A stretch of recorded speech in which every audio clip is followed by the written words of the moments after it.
Admiral William Leahy, Chief of Staff to Presidents Roosevelt and Truman. It is my opinion that the use of this barbarous weapon at Hiroshima and Nagasaki was of no material assistance in our war against Japan. The Japanese were already defeated and ready to surrender. My own feeling was that in being the first to use it, we had adopted an ethical standard common to the barbarians of the Dark Ages. I was not taught to make war in that fashion, and wars cannot be won by destroying women and children.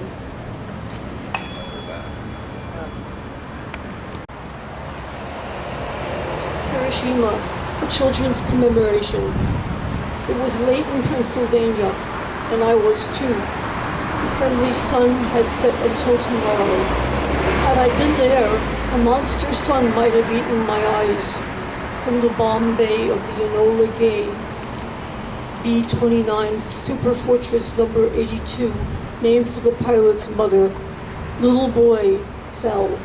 Instant death flashed for 140,000 people. Altogether, 200,000 perished. Decades later, I am in Hiroshima, and my heart is sad.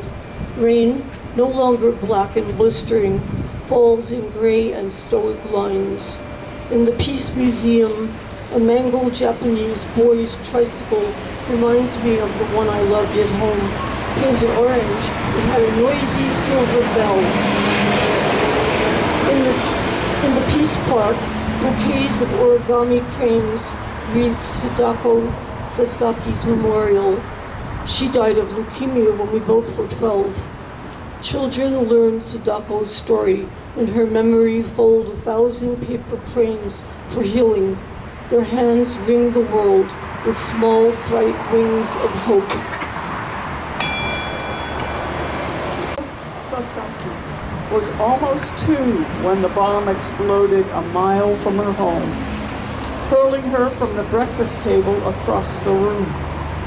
Seemingly unharmed, she fled with her mother and older brother to the Ota River, where they found a space on a small boat anchored in the middle and were drenched by radioactive black rain that fell intermittently during the day. Until the age of 12, Sadako appeared to be a normal, healthy girl. She was the best runner in her 6th grade class when she suddenly developed signs of leukemia. According to the legend that has grown up around her, Sadako was very brave in the hospital. "I don't want to die," she confided to her mother. But she managed to laugh and sing gaily when her classmates came to visit her.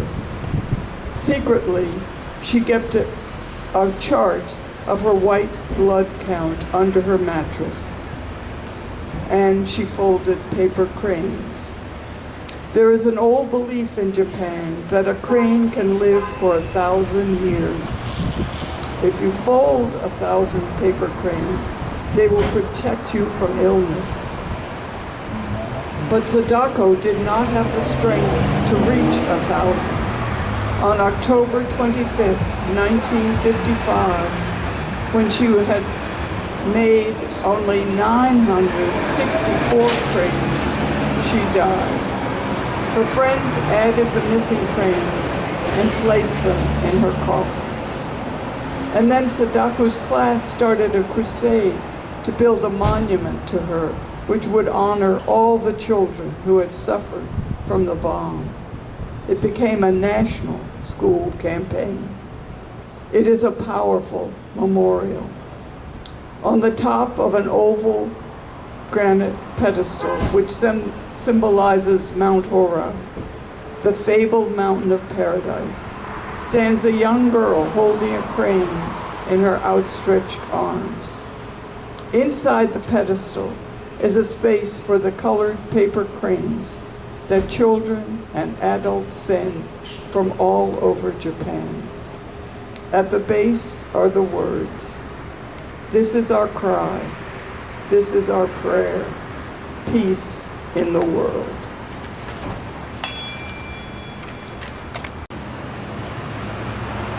A Quiet Psalm by Silvio Machado. Let there be a quiet that falls like grace over all of us, over our hands, which have slowly become guns, our teeth now daggers, and over our hearts, which explode with the suicide bombs. Let us take ourselves back to the first time we saw each other on the Fertile Crescent, where we drew water to drink from the same river, or back to the first playground where you asked, "What's your name?" And I responded, "I am you." Let us follow this unmentioned history back in time so that we may see that the suffering of one is the suffering of all, and furthermore the responsibility. Let us gather up our missiles, our shrapnel, our tanks, our nuclear threats and our hatred and ask, how could I have thought to use these against you? And let there be a quiet that falls over us like grace as we stand dumbed by the asking. And then let there be a listening for the deepest of answers. So may it be.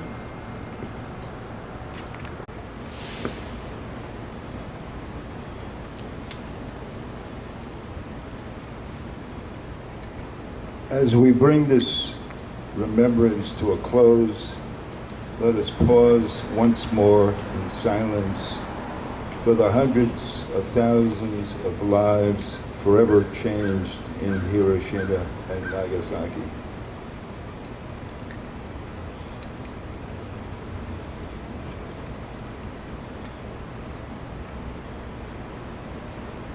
We remember those who died instantly, those who suffered in the days and years that followed, and the generation whose lives were shaped by the legacy of nuclear war.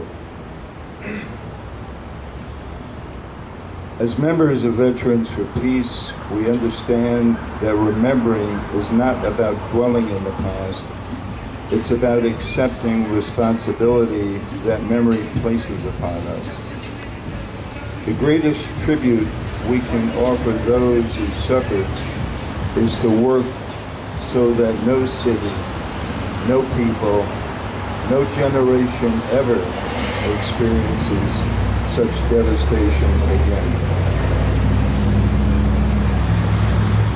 Peace is not merely the absence of war. It is built through compassion, dialogue, justice, and recognition of our shared humanity.